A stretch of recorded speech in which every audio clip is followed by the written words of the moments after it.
Bonjour, bienvenue. So today we're back again with our reaction video to a 50/50 episode. And this one is subtitled by Leaf on the Wind. And shout out to them for the English subtitles. They always do a great job. And of course, the video is by Links the Sun. And this is Cusco, the Emperor's New Groove 50/50 review. And basically, you know, Links the Sun kind of breaks down the good points, the bad points. And I really liked this film as a kid. I know it may get some mixed reviews, but I actually really enjoy this one. It's sort of one of my favorites. It's very underrated in my opinion. And I even like the TV show, The Emperor's New Groove. Like, as a kid, I quite like the TV show. I haven't seen it since I was a kid, so it may be worse than I remember. But let's get right into it for today. And I'm very excited for this one. This one is going to bring back so many memories. I even had this on the VHS. That's how old I remember being, like, watching it. I was so young.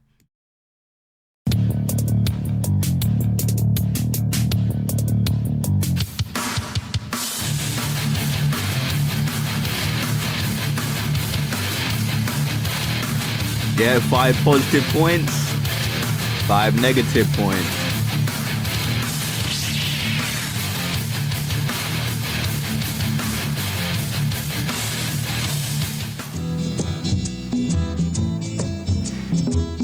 Allô, Roger? Hey, Michael Eisner, CEO de The Walt Disney Company, mon bon ami, comment vas-tu? Mais pourquoi tu me parles comme ça? Ben, pour exposer les personnages du sketch de façon subtile. Bah c'est raté. Ouais. Tu vois, je voulais te dire, félicitations hein, pour le Roi Lion, c'est le plus gros succès de l'histoire de la boîte. On pensait avoir battu tous les records avec la petite sirène, mais vous venez de le reléguer au rang de modeste petit succès. Oh bah tu sais, je ne fais que mon travail. Michael Eisner, CEO de The Walt Disney Company. Arrête ça. Naturellement. Du coup, on te fait entièrement confiance pour ton prochain projet, tu as carte blanche. Bah écoute, ça tombe très bien parce que j'avais une idée, je voulais adapter l'histoire du prince... Wait, was this the follow-up to Lion King? I mean, that's sort of like a risky gamble, I'd say. I mean, I quite like this film, but compared to The Lion King, it didn't obviously reach the levels of that. So I imagine they were quite disappointed with the success of it. As a kid, personally, I love the film. Du pauvre de Mark Twain. Tu sais, c'est l'histoire où un prince rencontre un paysan qui lui ressemble comme 2 gouttes d'eau, ils échangent leur position et du coup le prince apprend l'humilité. Non mais je sais ce que c'est. On a sorti un court-métrage avec Mickey il y a 4 ans qui reprend cette histoire. Tu faisais partie de l'équipe des auteurs d'ailleurs. Oui, mais cette fois-ci, ça se passerait dans l'Empire Inca. Et ça s'appellerait le Royaume du Soleil. Écoute, j'adore le projet. Comment ça t'a fait dessus? Puis on voit pour 2000, disons, hein, 6 ans pour ce genre de projet, ça me semble réaliste. Nous, en ce moment, on est sur Pocahontas, un film musical, romantique et épique, très ambitieux, avec une pointe de comédie. On espère un plus gros succès que le Roi Lion. Ah ben, on croise les doigts. I mean, Pocahontas was good. I feel like nothing really compares to Lion King for animated, like, Disney films. Je vois pas ce qui pourrait mal se passer. 1996, I was born in 97. Allô, Roger? Hey, Michael Eisner, CEO de The Walt Disney Company. Mon bon ami, comment vas-tu? Évidemment. Très bien, merci. Je voulais savoir où ça en est. Ah bah écoute, là, je suis au Pérou. Non, t'es dans un jardin, là. Je suis au Pérou. Yes, it's On Peru. prend des photos, Yeah. les artistes s'inspirent de la mythologie locale, franchement, passionnant. En plus, vu que ça avait vachement bien marché avec Elton John pour le Roi Lion, je me suis permis de contacter Sting. Qu'est-ce que tu veux foutre un catcheur dans un Disney? Sting le chanteur.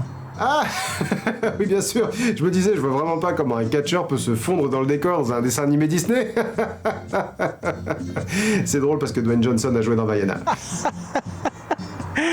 C'est quoi, Vaiana? Et on est en 96. C'est qui Dwayne Johnson? J'ai rien compris de ce que je viens de dire. Je crois que je viens de faire un AVC. Mais Yeah, je t'en prie, back then it was poursuis. still in Alors l'histoire, ce serait que WWE, right? Manco, l'égoïste empereur, rencontre Pacha, un humble éleveur de lamas qui lui ressemble trait pour trait. Ils échangent de vie parce que l'empereur s'ennuie et veut s'amuser. Mais sa conseillère, la diabolique Isma, s'en rend compte. Elle utilise ce savoir pour faire avancer ses plans d'éteindre le soleil qu'elle juge responsable de son vieillissement. Pour rester jeune à jamais, elle prévoit d'éteindre le soleil en invoquant Supai, le dieu de la mort. À cette fin, elle transforme le vrai empereur en lama et manipule Oh yes, I Pacha, qui remember lui this. tombe amoureux de Nina, la promise de l'empereur. Eh ben écoute, on a le romantique, on a l'épique, on a le mythologique. I mean, I definitely remember him getting transformed into the llama. I don't really remember much else. But On I est do parti remember pour un that. autre classique d'animation Disney. Bah écoute, on espère. Hein. D'ailleurs, pour Pocahontas, ça s'est passé comment? On a chié dans le cul. Ah! Really? Ouais, les gens disent qu'on a insulté l'histoire de l'Amérique, que le film manque d'inspiration, que le scénario est paresseux, qu'il est pas drôle. On a tout raté. Ah bah je suis désolé. Non, mais ça arrive. Wait, did Pocahontas bomb? I actually didn't know that because it was a good film. It's really successful. Like, obviously not on the level of Lion King, but I didn't know it did so bad at the time, but I imagine like DVD, VHS sales, it definitely was a success. On fera mieux avec notre prochain film. C'est quoi? Un film musical romantique et épique très ambitieux avec une pointe de comédie, c'est encore ce qu'on fait de mieux. Ça se passe en France, le bossu de Notre-Dame, The ça Hunchback s'appelle. of Notre On va tout Dame. déchirer avec ça, puis on va oublier Pocahontas. Eh ben écoute, on croise les doigts. Oui, non, mais là, vraiment, je vois pas ce qui pourrait mal se passer. Allô, Roger? Hey, Michael Eisner, CEO de The Wall. Ta gueule. I love that little bit Eh there. bah écoute, on avance, on a déjà fait le casting de tous les personnages. On a David Spade pour Manco et on a Owen Wilson pour Pacha. Bah, tu vois, on avance. Hein. Alors Sting est hyper emballé par le projet. Sa femme a commencé à tourner un documentaire sur le tournage et lui, il a déjà écrit 8 chansons pour le film. Enfin, il y a une super bonne synergie d'équipe. Vraiment, c'est un beau projet. Eh ben super super. Par contre, j'ai vu que les projections tests s'étaient pas super bien passées. Oui, mais c'est parce que les gens trouvent que c'est pas assez drôle, mais c'est des trucs qu'on peut régler après, ça. Ouais. On va les régler maintenant. Je te présente ton co-réalisateur, Marc Dindal. Bonjour.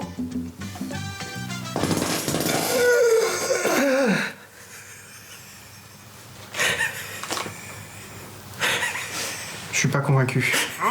Il va apporter un peu de fraîcheur au projet, ça va être super. Tiens, d'ailleurs, pour le bossu de Notre-Dame, ça s'est passé comment? On est chiant le cul. Vraiment? Ouais, vraiment, ouais. Non, enfin bon, les retours ont été positifs, c'est juste qu'on est très... Yeah, see, if you're comparing everything against The Lion King, everything's gonna bomb. But Notre Dame, The Hunchback of Notre Dame, like that's a legendary film as well. Same with Pocahontas, same with Mulan. Like the 90s, Disney was on a roll. loin du Aladdin. succès du Roi Lion. Mais heureusement, on a pu toucher beaucoup grâce aux goodies. C'était une bonne idée d'ailleurs le contrat pour les jouer dans les Happy Meal de McDo. Ah ben, si c'est une bonne idée, les jouets dans la pile McDo... D'ailleurs, je leur ai dit qu'il y aurait des jouets Le Royaume du Soleil pour 2000. On tient les délais, hein. On compte sur toi. Ah oui. Et puis, à deux, ça se passera plus vite. Ouais, on croise les doigts. Oui, je vois vraiment pas ce qui pourrait mal se passer. Hein.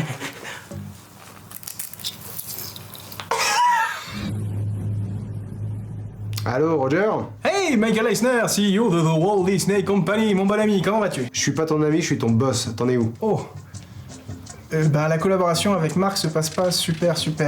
Moi, il y a un truc que je comprends pas. Pourquoi on a demandé à un catcheur d'écrire les chansons? Ben, il va falloir trouver un moyen que ça marche parce que le projet est à 2 doigts d'être annulé, Roger. Deux doigts dans le cul. Oui, je comprends bien qu'on soit un peu en retard, mais là, franchement, si je pouvais avoir 6 mois de délai, je suis sûr qu'on pourrait le finir, ce film. Non, mais t'as pas 6 mois de plus. On a un deal pour les Happy Meal pour l'été 2000. Et ça pile quand je chill dans la ville. Marc. Alors, il faut que le film sorte en juin 2000 pour notre partenariat McDo. Mais je fais du cinéma, moi, je m'en bats les couilles du partenariat McDo. Deux doigts dans les couilles. Et écoute, Roger, je suis désolé, je peux pas t'accorder de délai. Ah bah, je quitte le projet. Oh. Ah. Bon, Marc, t'es le seul maître à bord. Mais je vais te signer un producteur. Tiens, Randy Fulmer, vous avez bossé ensemble sur La Petite Sirène. Okay, he's back. Oh, actually thought he C'est left. Roger Alors ça, non? Ah mais non.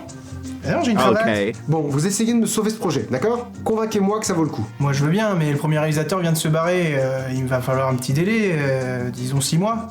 Accordé. Je vous demande pardon. Bon, Marc, Randy, donnez-moi une bonne nouvelle. Bon alors, vu que les gens ont l'air de se lasser des films musicaux, romantiques et épiques, hyper ambitieux avec une pointe d'humour, on s'est dit qu'on allait changer 2-3 trucs. D'accord. Pas de musique, pas de romance, rien d'épique, aucune ambition, que de la comédie. D'accord. Ça va être fantastique. Mais du coup, vous avez pu garder des trucs que Roger avait préparés ou pas? Ah bah non. On va tout jeter, hein. Ah bah les 3 quarts des personnages, ça dégage. Les acteurs de ces I mean, that's sort of crazy. They had Sting working on the songs for the film, and they just threw them all out. That really is crazy because Sting, a legendary musician, of course, The Police. I'm kind of curious if the songs ever got released or leaked or anywhere. personnages, ça there. dégage. L'animateur d'Isma. Il s'est barré. Et on a viré à peu près tout ce qui était du domaine mythologique. Oui, d'accord, mais les chansons Yeah. de Sting, par exemple. Ou alors ça, on a fait un truc super drôle. Ouais. C'est-à-dire que tout ce qu'il a fait, on l'utilise plus. Par contre, on lui a demandé de composer une musique pour l'intro et pour la conclusion, mais il a pas voulu chanter. Sous prétexte qu'il était trop vieux. Oui. Alors ce qu'on a fait, c'est qu'on l'a fait chanter, mais par Tom Jones. Je pense qu'il a genre 60 ans, Yeah. quoi.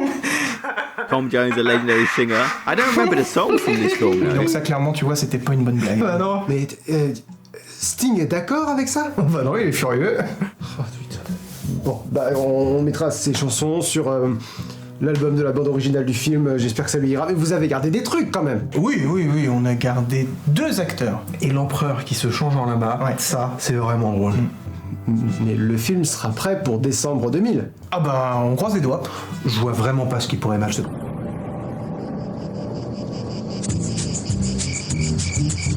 Bon, donc reprenons, on part sur une comédie pure et dure. C'est bien ça. On n'est plus sur le royaume du soleil. Alors moi j'avais plutôt pensé à Un royaume au soleil, mais Marc était parti sur... Cusco, l'empereur mégalo. Attendez, comment ça Cusco? Il s'appelait pas... That's like such a crazy difference. Cusco, megalomaniac emperor in French. Like, that sounds like a completely different film. Like, a completely different vibe. The Emperor's New Groove kind of seems like a fun, joyous comedy.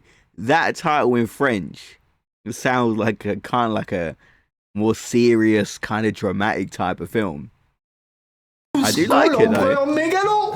Attendez, comment ça Cusco? Il s'appelait pas Manco l'empereur? Ah si, alors mais figure-toi que en japonais, c'est un terme argotique qui signifie le vagin. Oh, Ah oui, okay. il fallait changer, oui. Le vagin. Oui, donc du coup on part bien sur une comédie. Hein. De 90 minutes. Alors, est-ce qu'on compte le générique? Non, on compte pas le générique, non. Ah bah non alors. Bon, bah disons qu'on compte le générique. Bah toujours pas. Vous avez quelque chose de positif à me dire sur ce film? Il est marrant. Ah, il est marrant. Il est marrant.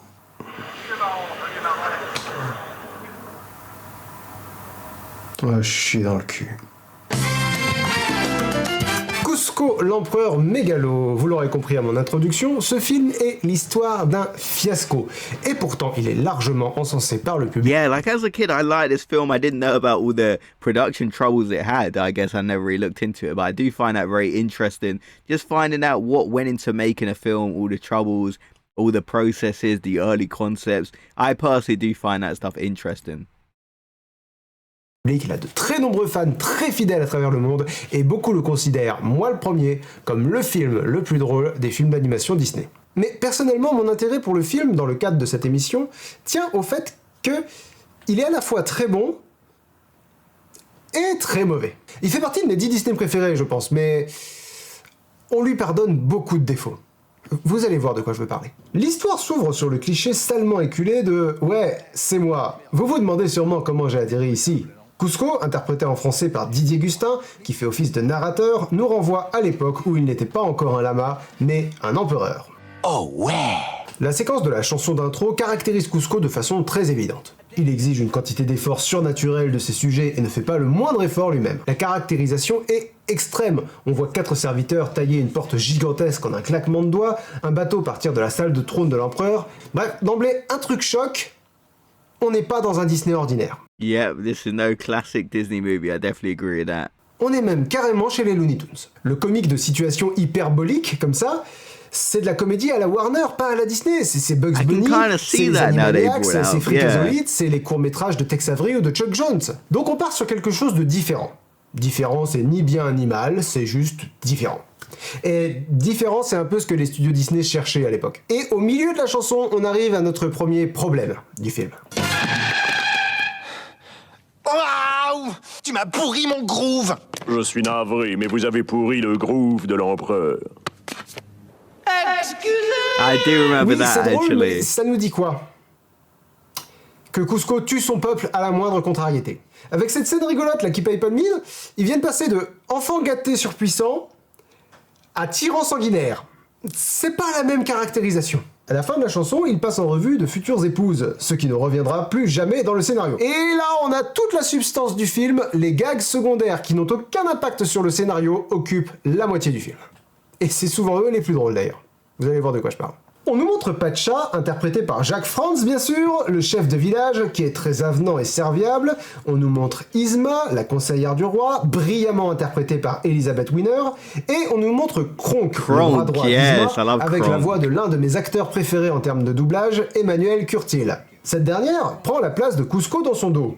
Ça l'énerve, il la vire, et il apprend à Pacha, son chef de village, qu'il a l'intention de raser le dit village pour construire à sa place Cuscotopia, un parc d'attractions rien que pour lui, au mépris de son peuple. Et là, on a encore un problème. Yzma dit aux villageois en doléance qu'elle se moque de savoir si sa famille a à manger. Bon, c'est pas glop, mais à choisir un monarque, entre Yzma et Cusco, vous choisiriez qui? Cusco. Oui, Kronk, oui, mais c'était pas la question. Votre choix, c'est celle qui se moque que ses sujets puissent manger, ou celui qui détruit un village pour faire construire un parc d'attractions pour lui tout seul à son Both image. suck. Go Yzma, go Yzma.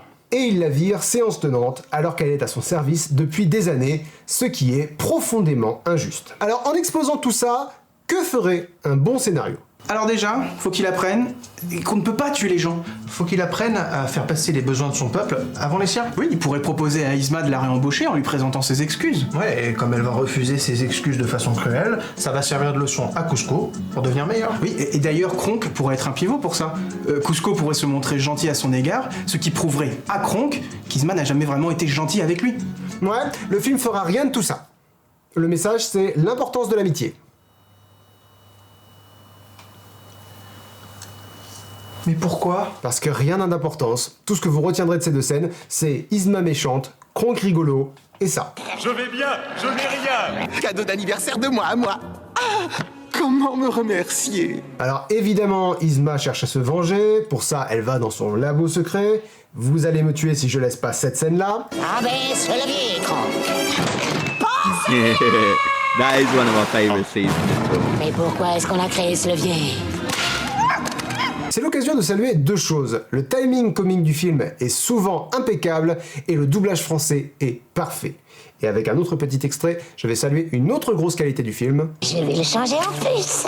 Et une toute petite puce de rien du tout. Et ensuite, je mettrai cette puce dans une boîte. Et je mettrai cette boîte dans une autre boîte. Et puis, je m'enverrai cette boîte par la poste. Et quand elle arrivera, je les gravouillerai avec un couteau. L'humour absurde est très délicat à maîtriser parce qu'il nécessite deux choses. Un élément de rationnel et de l'inattendu. En transformant Cusco en puce, elle l'élimine, donc vraiment, le plan est terminé. Et d'ailleurs, elle précise, une toute petite puce de rien du tout, pour insister sur le fait que ça pourrait être la fin du plan. Mais là, elle veut mettre la puce dans une boîte. Le plan n'est pas fini, c'est inattendu. Elle mettra cette boîte dans une autre boîte, c'est encore inattendu. Ce qui est attendu maintenant, c'est une raison de mettre la puce dans une boîte. Mais on n'aura pas cette explication. Elle s'enverra cette boîte à elle-même pour l'écraser avec un marteau. Donc elle passera par 3 étapes superflues pour réaliser son plan, c'est absurde et c'est drôle. Et quand elle revient sur son plan, le seul défaut qu'elle lui trouve, c'est que ça va coûter un timbre, donc il vaut mieux l'empoisonner. À chaque fois, le gag fonctionne parce qu'il est rattaché au rationnel par un élément inattendu. Mais, et là on va revenir à ce que je mentionnais quand je parlais de la scène avec les épouses potentielles de Cusco, rien de tout ça n'a d'impact sur le scénario. On vient de passer 30 secondes sur une scène très drôle, mais absolument I guess inutile. when you look at it like On a that, un autre yeah, I exemple de guess. ça dans la scène directement après. L'enjeu de la scène, c'est que Cusco boit le poison, mais Kronk s'est trompé de fiole, donc l'empereur se transforme en lama et Yzma demande à son bras droit de l'achever. Mais il y a tout un passage où Kronk oublie dans quel verre il a mis le poison, veut en remettre, il y en a plus, il les mélange, il informe Yzma de ne pas boire le verre et ça ne sert à rien. Pareil dans la scène suivante, l'enjeu, Kronk va pour éliminer Cusco, mais il est pris de remords. Et alors qu'il se demande quoi faire, Cusco atterrit sur la petite charrette de Pacha qui le ramène à son village. Et il y a tout un passage avec le cliché du petit ange et du petit démon qui ne sert à rien Oh my, I puisqu'aucun des forgot deux about personnages this. n'essaye d'influencer Kronk, ils font juste des blagues. On pourrait faire un sketch pour illustrer ça, genre avec des proutes. Je vois vraiment pas à quoi ça servirait là. Tu as raison, ne te laisse pas avoir. Ton public vaut mieux que des proutes. Y'a rien de mieux que des proutes. No, Faut I'm les faire glad en you did terrasse. this. I'm really glad you Bah did oui, comme this. ça tes pieds ils sont pas sales et puis t'as pas trop chaud. Tu me dégoûtes. Bon, tu vois, je pense que l'important c'est d'aller à l'essentiel. Si je dois aller à l'essentiel, qu'est-ce que tu fous là exactement? Good point. Oh non, mais voilà, tu vois ce que t'as fait. Bon, mais non, c'était pour rigoler. Elle revient. Non. Bref, on découvre la famille de Pacha, notamment sa femme, première femme enceinte dessinée de l'histoire de Disney, qui ne se laisse pas marcher sur What? les pieds, I qui didn't know s'inquiète that. pour son That's a mari, nice qui est little fun malicieuse, fact there. bref, un personnage en or, et aussi leurs 2 enfants. En fait, contrairement à l'ambiance Kuzco, Yzma et Kronk, là on retombe plus dans le style traditionnel Disney. Pacha ne trouve pas les mots pour lui dire que leur village va être détruit, donc il s'isole. Kuzco se réveille. Il parle, Pacha a peur, mais finit par reconnaître l'empereur. Empereur Kuzco? Sans blague. Pour un film qui gaspille autant de temps sur des trucs sans importance, il aurait pu en consacrer un petit peu au fait que Pacha finisse par reconnaître l'empereur. Parce que là... Eh dis donc, je t'ai pas demandé de me mouiller la tête, pauvre con. Mais depuis quand êtes-vous ma brosse à dents, monsieur Bruce Willis? Ma... brosse à dents?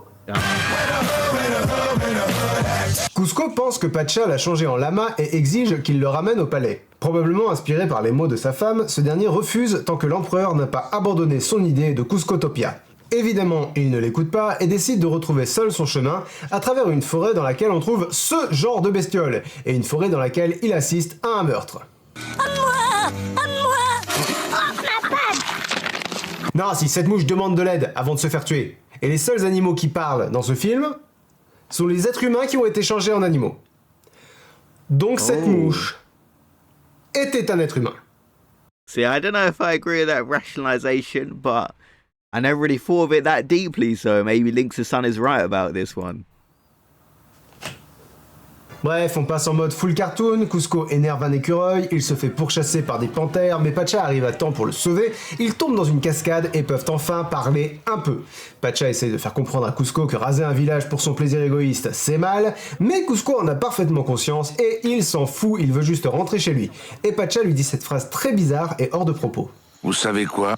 Un de ces 4, vous allez vous retrouver tout seul, et vous ne pourrez vous en prendre qu'à vous-même. Alors on pourrait arguer que oui, effectivement, il a toujours besoin de gens à son service, il a besoin de gens pour l'admirer aussi, mais c'est pas exactement comme s'il était tout le temps hyper entouré, Kuzco. Il souffre pas de la solitude, enfin, ça a jamais été le sujet du film. Pendant ce temps, Yzma prend le pouvoir, ce qui ne change absolument rien au gouvernement. Elle réalise que Kuzco est toujours vivant et donc part à sa recherche. On apprend que les enfants de Pacha sont médiums, mais on n'y revient jamais. J'ai fait un cauchemar où papa était attaché à un tronc. Il était entraîné contre son gré dans un torrent mortellement dangereux. Il pouvait rien faire. Moi, dans mon rêve, papa, il embrassait un lama. Ouais. Pendant ce temps, Kuzco prétend changer d'avis, Pacha lui fait promettre qu'il est sincère, insistant sur l'importance d'une poignée de main, mais Kuzco a menti, les yeux dans les yeux, à l'homme qui essaye de le protéger, et sur la route du palais, il le laisse pour mort. On est à la moitié du film. Si tout n'était pas qu'une vaste blague, l'ardoise de Kuzco commencerait à être incroyablement salée. Bref, ils tombent tous les deux. Je sais pas ce que ce film a avec les chutes vertigineuses, mais bon bah voilà, on y retourne. Et I never really thought about it, but there was a lot. pour s'en sortir. Ça, et sur le fait que la magie du scénario soit avec eux. Et dans un gag directement tiré de Bip Bip et Coyote, un bout de falaise s'effondre et Kuzco sauve Pacha, confortant ce dernier dans l'idée que l'empereur n'est pas insensible à 100% aux problèmes des autres. Ouais... Alors 1, il a toujours besoin de toi pour rentrer au palais, donc si tu meurs, c'est toujours son problème. Et 2, il a toujours l'intention de raser ton village, il allait te laisser mourir, il a refusé de te faire confiance 2 fois, mais t'es sûr qu'au fond, c'est un bon gars parce qu'il t'a sauvé une fois par réflexe? Pacha, t'es débile. Pacha did have a good Pendant ce heart, temps, though. Yzma et I think Kronk that's cherchent why. Kuzco, sans succès, mais ils croisent l'écureuil de tout à l'heure qui leur indique par où il est parti. Et ça prend vraiment longtemps. Yzma et Kronk atteignent une auberge où se trouvent Pacha et Kuzco déguisés. Pacha les entend dire qu'ils veulent tuer l'empereur et Kronk le reconnaît presque. Donc il essaye de convaincre Kuzco qu'ils doivent partir en vitesse, mais ce dernier pense que Pacha lui ment et va donc retrouver Yzma et Kronk. Pile à temps pour les entendre avouer leur sinistre dessein. Il veut donc retrouver Pacha, mais le chef de village est parti. Un tout petit peu plus loin. Genre Kuzco le rattrape dans la scène suivante. Et Pacha lui pardonne. Il se serre même pas la main, genre Kuzco a appris l'importance d'une promesse pour faire écho à la scène précédente. Non, c'est... Kuzco a juste du bol que Pacha soit à la fois le gars le plus naïf et le plus patient de la galaxie. Pendant ce temps, he's true, Kronk he's s'est rappelé lucky. où il a vu Pacha et ils sont donc allés à son village. Comment il a identifié le village? Je ne sais pas, tu ne sais pas, personne ne sait, tout le monde s'en fout. S'ensuit 5 minutes de sketch à la Looney Tunes qui ne servent absolument à rien, où la famille de Pacha fait diversion pendant que les protagonistes s'enfuient. Les méchants les poursuivent mais échouent à les rattraper, ce qui n'a aucune importance puisqu'ils se retrouvent tous dans le labo secret d'Yzma où cette dernière a une fiole pour transformer les animaux en humains. C'est bien ça l'utilité de cette fiole là, hein. Ça voudrait dire que Kronk Oh. serait... Je vais chercher trop loin. Yzma demande à Kronk de les achever, il hésite, elle le provoque, donc il essaye de la tuer. That's one way to Quand t'es comme phrase it. ça, Kronk. Mais comme c'est un cartoon, elle s'en sort et évidemment lui fait faire une chute vertigineuse. Les fioles se mélangent, ce qui occasionne moult transformations et une course-poursuite avec des gardes changés en animaux. À la fin de la course-poursuite, il n'y a plus que 2 fioles. Yzma s'empare de l'une des deux et, en parodiant l'un des tropes les plus courants de l'histoire de Disney, la transformation du grand méchant en gigantesque créature dangereuse, Yzma se transforme en fait en petit chaton. 2 ou 3 péripéties plus tard, Kuzco a l'occasion de prouver qu'il préfère sauver Pacha plutôt que de se retransformer en humain, et ils ont également l'occasion de remettre à profit le travail d'équipe que leur aventure leur a enseigné. Mais cette fin est assez représentative du film parce que ce n'est ni le travail d'équipe, ni le sauvetage in extremis de Pacha qui sauve la situation et permet à Kuzco de redevenir humain. Entendons-nous, ça devrait être ça. Prenons les autres excellents Disney où le protagoniste a appris une leçon de vie. Simba sauve la situation en endossant ses responsabilités de roi. Aladdin bat Jafar en lui disant la vérité et en manipulant son orgueil. Le mensonge et l'orgueil ont été les 2 défauts d'Aladin jusque-là. La Bête rompt la malédiction par un acte d'amour en épargnant la vie de Gaston. Hercule vainc Hadès en devenant un héros, en se sacrifiant pour celle qu'il aime. Dans Kuzco, ce qui sauve la situation, ce sont 2 gags. Un absurde et une énorme corde de scénario avec un abat-jour. Pourquoi un abat-jour? Je vous expliquerai tout ça quand on reviendra sur les qualités et les défauts du film dès la fin de ce résumé. Les 2 gags qui sauvent la situation Yeah, see, I can't remember how he turns back into a human. I remember clips here and there watching the video, but it's been so long since I've seen this film. sont donc Yzma fait, quoi d'autre, une chute vertigineuse, la fiole tombe ensuite, mais Yzma tombe sur un trampoline que vient de monter un marchand de trampoline et elle rattrape la fiole au vol. Et l'autre gag, c'est Kronk qui écrase la porte d'une trappe sur Yzma alors qu'elle vient de récupérer la fiole. Donc Kuzco redevient humain, et pour vous donner une idée d'à quel point le film ne sait pas ce qu'il veut dire, la fin originale voulait que Kuzco construise Kuzcotopia mais sur la colline d'à côté. Ce qui est la fin logique, en somme. Je veux dire, le problème n'a jamais été qu'il veuille construire Kuzcotopia, mais qu'il veuille raser un village pour ça. Dans la fin originale, il construit Kuzcotopia à côté du village et tout le monde peut y aller. Mais Sting leur a écrit une lettre pour dire qu'il n'avait pas passé 20 ans de sa vie à défendre les droits des indigènes pour que le film auquel il a participé se conclue sur la construction d'un parc d'attractions. Mon souci, c'est que la nouvelle fin est un peu naze. Dans l'original, il partage sa fortune, il est devenu généreux plutôt qu'égoïste, il offre une peluche au nouveau-né de Pacha et Chicha. Là, c'est Chicha qui lui offre un poncho, et il s'est offert une simple maison parce qu'il est devenu humble. Ça n'a jamais été le sujet du film. Je veux dire, certes, il a toujours vécu dans la démesure, mais ça lui a jamais posé de problème. Pourquoi est-ce qu'il aurait appris à être plus modeste? Bref, pour autant qu'on sache, il fait toujours passer son plaisir égoïste avant celui des autres. Il est pas un meilleur empereur, il est pas plus à l'écoute de son peuple, mais il a un ami maintenant. Youpi pour lui. Et mieux que ça, Yzma suit des cours de scoutisme auprès de Kronk. Tu me dois un gland tout neuf. Squeak, squeak, squeak, squeak, squeak. Yeah. Squeaker. Je suis très fier de vous, les jeunes. Pourquoi? Et That is a elle good veut toujours point to prendre le nom de raise. Cusco. Why? Mais pourquoi est-ce qu'elle suit des cours de scout auprès de Kronk? Oui, ça c'est de l'humour absurde qui fonctionne pas parce que il y a une trop grosse rupture avec le rationnel. Mais bref, en entendant ce résumé, vous êtes probablement nombreux à fulminer parce que j'ai dit beaucoup de mal du film et parce que j'ai pas évoqué toutes ces scènes que vous avez adorées. Mais c'était la partie résumée du film. Or, quand on résume quelque chose, on va de point important en passant par les articulations essentielles. Or, souvenez-vous. Et là, on a toute la substance du film, les gags secondaires qui n'ont aucun impact sur le scénario occupent la moitié du film. Et c'est souvent eux les plus drôles d'ailleurs. Alors sans plus attendre, nous allons parler de tout ce qu'il y a de mauvais, Oh, mais here we surtout de go. tout ce qu'il y a de bon dans The Cusco, best and the en évoquant worst. 5 points négatifs et 5 points positifs, rangés par ordre d'importance, d'après moi. Numéro 10. L'animation. Ouais, surprise, c'est un Disney, l'animation est excellente. Elle est fluide, dynamique, et comme souvent, quand je monte une vidéo avec des extraits d'animation Disney, j'adore passer image par image sur les scènes impliquant... Yeah, I would say I'd be more surprised if a Disney film had bad animation. Obviously, this really does hold up. I mean, over 25 years old, still looks really good. And I feel like that's most Disney films. Un choc ou sur les actions un peu rapides en me disant que chaque image du film a été conçue et réalisée par quelqu'un. Je suis toujours sidéré par le savoir-faire que ça demande. Cela étant dit, je vais mettre un petit bémol sur les décors. Je les trouve souvent très vides. Genre, la plupart des décors sont flous et désaturés. Et là, c'est même pas en comparaison avec les précédents Disney parce que parfois les décors sont très chouettes, mais pas souvent.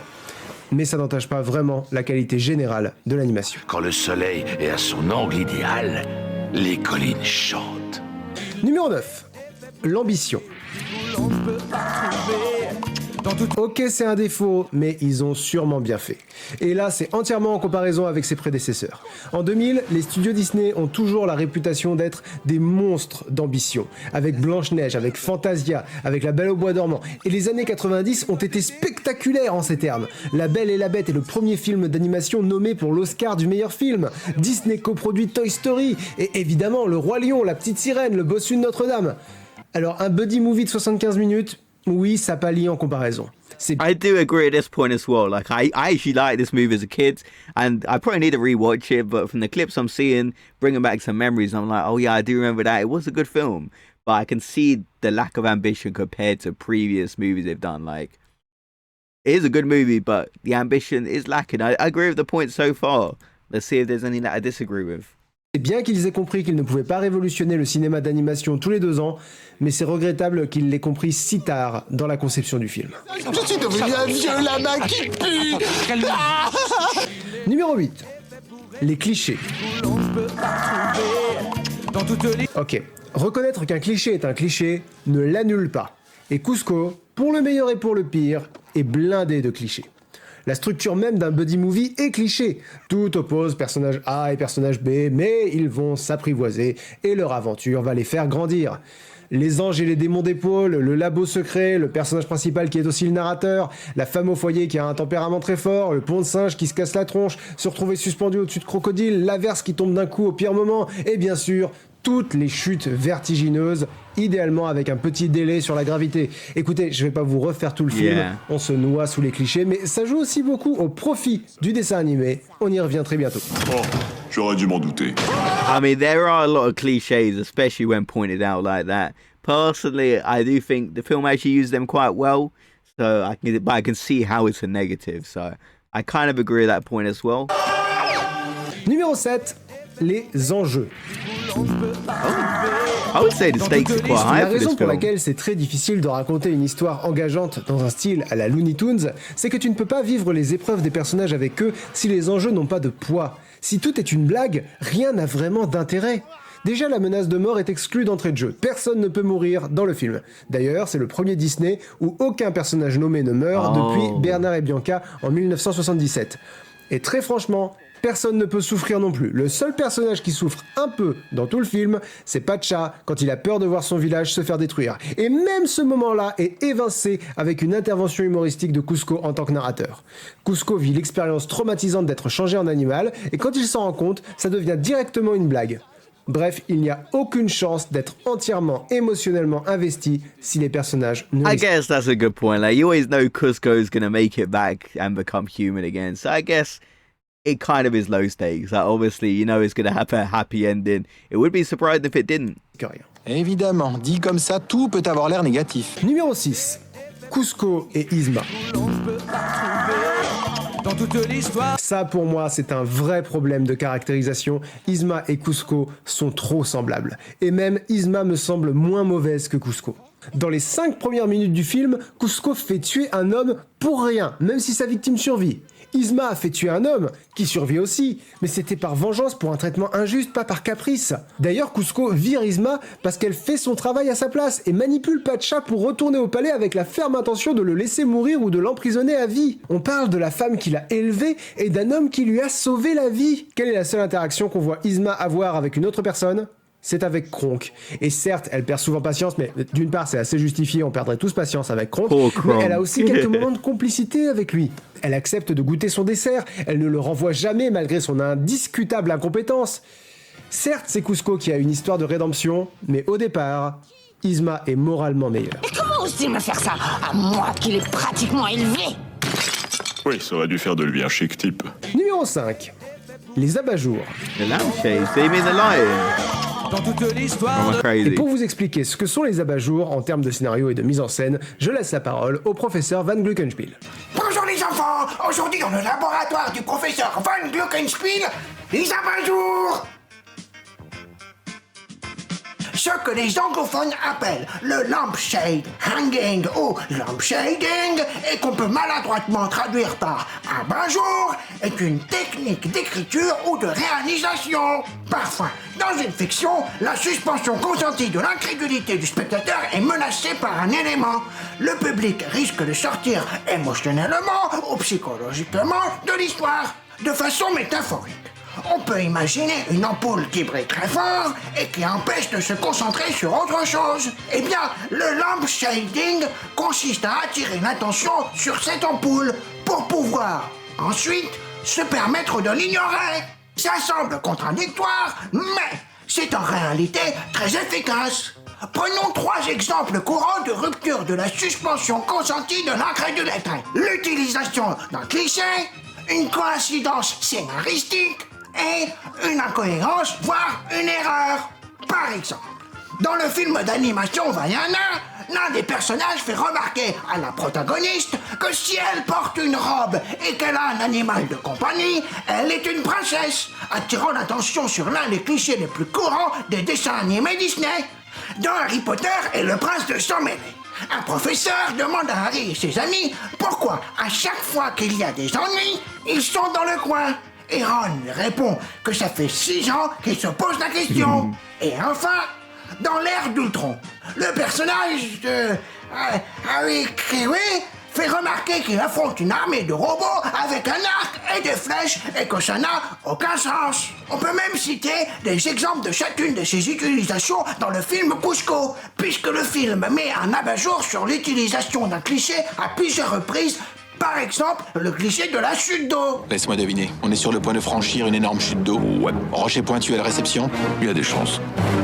C'est parti. Le film utilise un abat-jour sur une coïncidence scénaristique à la toute fin du film. Quel était le pourcentage de chances que cette trappe débouche ici? Et on a l'utilisation d'un... See, this is why I like Link's son. He'll break down stuff that I've never really even thought about. I'm like, I quite like that. It's a nice little funny joke. But after hearing the explanation, like, oh, that makes so much sense why they do that. Abat-jour sur une incohérence dans ce fameux extrait. Comment es-tu arrivé ici avant nous? Comment on a fait, Kronk? Là, je m'interroge. Parce que sur le papier, c'est pas logique. Ce procédé marche sur la fine frontière entre la paresse et la facilité d'écriture et la comédie. La qualité de chacune de ces utilisations relève donc de l'appréciation individuelle. Eh, ça ressemble à ce qu'il t'a dit le jour où il t'a viré. Je sais, c'est ça l'ironie du sort. Numéro 4. La morale. dans toute l'histoire de la... Je vous ai déjà parlé du fait que Kuzco est monstrueux, même par rapport à Yzma. Mais mon vrai problème, c'est pas tant ça, puisqu'à la fin du film, Yzma perd patience avec Kronk, Kuzco présente des excuses, bref, chacun finit à sa place. Non, ce qui me dérange beaucoup plus, c'est l'écart immense entre les actes de Kuzco et sa rédemption. On peut passer l'éponge sur la tentative d'assassinat du petit vieux, c'est vraiment présenté comme un gag et le petit vieux s'en sort. On peut même pousser jusqu'à lui passer ce qu'il fait à Yzma. Elle usurpe son trône et mérite un châtiment. Mais ce que Kuzco fait à Pacha, c'est vraiment cruel et injuste. Et Kuzco ne paye jamais. Sa seule punition, c'est d'avoir été transformé en lama. Littéralement, le seul moment où Kuzco est puni pour ses mauvaises actions, c'est cette scène où il mange de l'herbe. Le reste du temps, les autres personnages le sauvent, lui pardonnent, lui font confiance qu'il n'a jamais vraiment mérité. Prenez d'autres bonnes histoires de rédemption.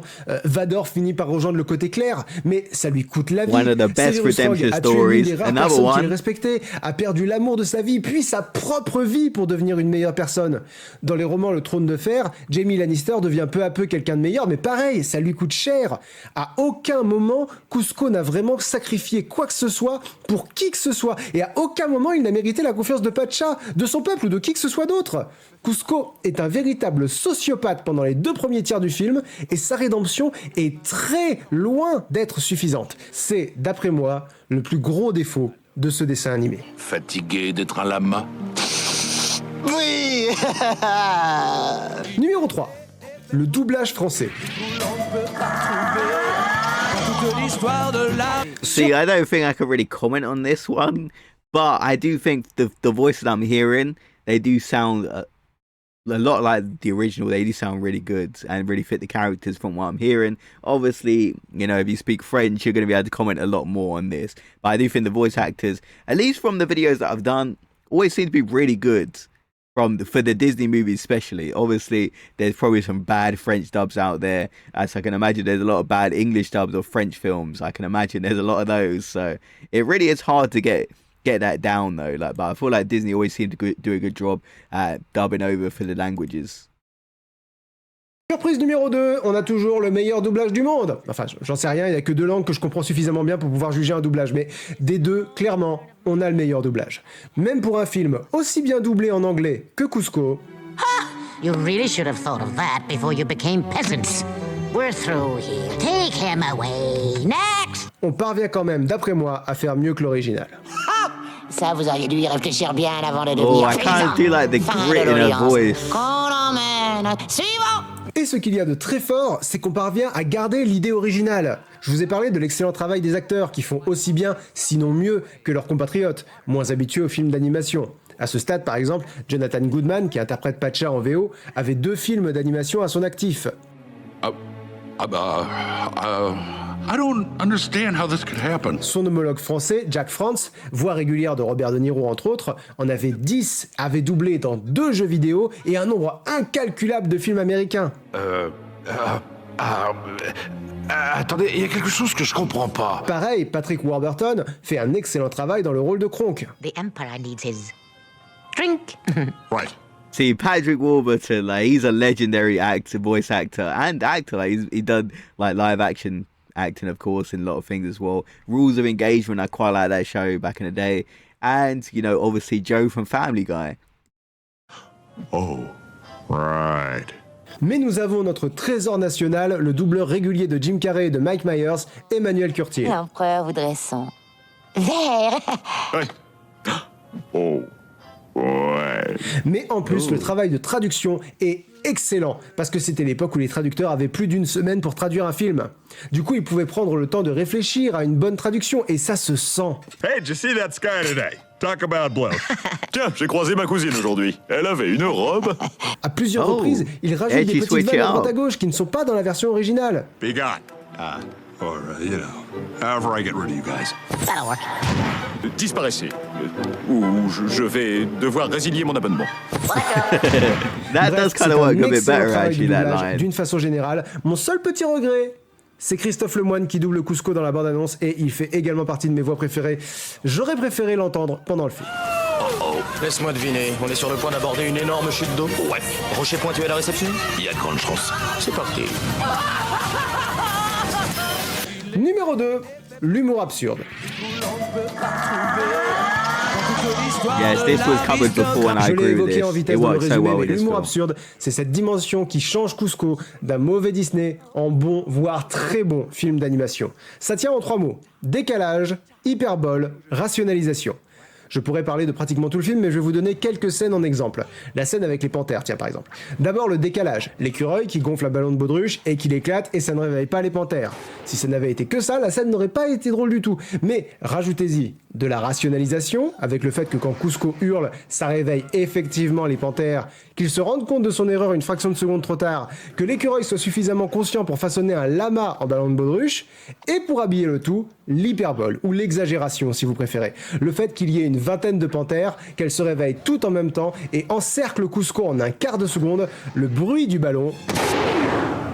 Tout concourt pour créer une bonne séquence absurde. Un deuxième exemple, la séquence de traduction de l'écureuil. Évidemment, c'est décalé parce que on peut pas communiquer avec les écureuils, mais il y a deux éléments de rationalisation qui rendent ça drôle. D'une part, Kronk parle une nouvelle langue, ce qui est normal. Pour se faire comprendre de quelqu'un qui parle une autre langue, faut parler cette langue. Mais ce qui est décalé aussi, puisque d'une part, l'écureuil ne dit pas ça du tout. Squeaky, squeaky, squeakera, squeaky. Et d'autre part, il en veut à Yzma, ce qui est normal puisqu'elle vient de l'envoyer chier. Autre élément rationnel, Yzma est exaspérée à l'idée que son bras droit parle à un écureuil.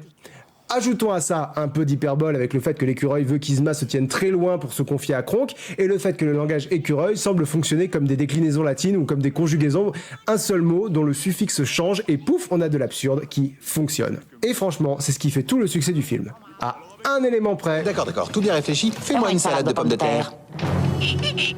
Numéro 1. Kronk. Yes, Kronk. I do remember Kronk being a legend. And these scenes reinforce that. Dans une ancienne vidéo, vous m'avez entendu dire que Kronk était le meilleur aspect du film. Et il est facile d'interpréter ça comme c'est une comédie et donc le personnage le plus drôle en est le meilleur aspect. C'est en partie vrai, mais vraiment... Yzma et Kronk se partagent la première place de personnage le plus drôle. Non, ce qui fait de Kronk la perle de ce film, c'est qu'il en est la clé pour le comprendre et l'apprécier. Comme tous les bons abrutis de fiction, Kronk n'est pas vraiment bête. Il sait parler l'écureuil, il enregistre une commande au restaurant alors qu'il est pris au dépourvu en un clin d'œil. En fait, Kronk est très investi dans ce qui n'a pas d'intérêt pour l'histoire et se désintéresse complètement de ce qui est primordial. Quand Yzma le félicite pour le meurtre apparent de Cusco, Kronk croit qu'elle lui parle de ses gougères aux épinards parce que pour lui, c'est ce qui importe, c'est ce qu'il a fait de bien ce soir-là. Quand l'écureuil lui dit qu'il s'est fait engueuler par un lama qui parle, Kronk percute pas que la raison pour laquelle il est en expédition, c'est pour retrouver un lama qui parle. Lui, il cherche les spécimens d'oiseaux et discute avec les écureuils. D'ailleurs, quand il empoisonne l'empereur dès le début du film, ou quand il l'assomme un peu après, il n'a aucune espèce de remords. Pas parce que c'est un sociopathe qui se moque de tout sauf de lui comme Cusco, mais parce qu'il est plus concerné par autre chose, la qualité de ses gougères aux épinards et le fait que Cusco ait été changé en lama. L'écriture des gardes changés en animaux est très bonne à ce niveau-là aussi. Leurs deux seules répliques ont cette dynamique. Ils sont confrontés à un énorme problème, le traitent comme un petit problème, lui apportent donc une petite résolution, et du coup, il n'y a plus de problème. D'abord, expérience traumatisante, ils sont changés en animaux. L'un d'eux suggère qu'il aimerait rentrer chez lui, comme si être changé en vache était un rhume. Yzma lui accorde cette solution, et il n'y a plus de problème. Et un peu plus tard dans le film, la même Yzma leur demande de sauter dans le vide pour attraper Cusco. Problème, ils vont probablement mourir. Solution, un discours complètement pété. Venez les gars, personne n'est éternel. Et du coup, il n'y a plus de problème. Dans ce film, comme pour Kronk, tous les petits problèmes sont des gros problèmes, et tous les gros problèmes sont des petits problèmes. C'est pour ça que Pacha est un peu chiant d'ailleurs, parce que pour lui, seuls les gros problèmes sont des problèmes. Et c'est pour ça que ce film flotte au-dessus des ennuis, parce que certes, sa trame principale est à la fois cliché et mal faite, mais tout ce qui est secondaire est très drôle. Et comme pour Kronk, c'est ce qui est secondaire qui compte vraiment. Oui, mais le dîner. Kronk, l'air de rien, c'est important. Un petit dessert alors? On en a déjà parlé. C'est une harpe et tu le sais très Oh, bien. what score is he gonna D'accord, give? c'est une harpe. Oh. Et ça, c'est une robe. 59 out of 20 is Et pretty voilà, c'est good. tout pour Cusco. Ça faisait un moment que j'avais envie de parler de ce que je trouve fascinant dans ce film. Mais pour la prochaine fois, je vous propose qu'on s'éloigne un peu du registre familial de Disney, des dessins animés d'une façon générale, pour aller vers un genre que j'adore et qui est généralement déconseillé aux enfants, le cinéma d'horreur. Oh, horror movies should Je be vous laisse good. me suggérer des films dans les commentaires et en attendant le prochain I épisode. feel like there's obviously a lot of good horror movies, but there's some of the worst horror movies ever made. Like, I'm gonna keep it real. I feel like in terms of bad movies, there are so many bad horror movies. And there's obviously great ones as well. Like, I feel like there's legendary horror films. But then again, there are legendary horror films which have so many sequels which are bad.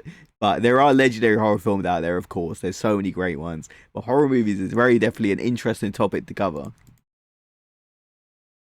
Je vous souhaite à tous une très bonne fin de journée. Ciao!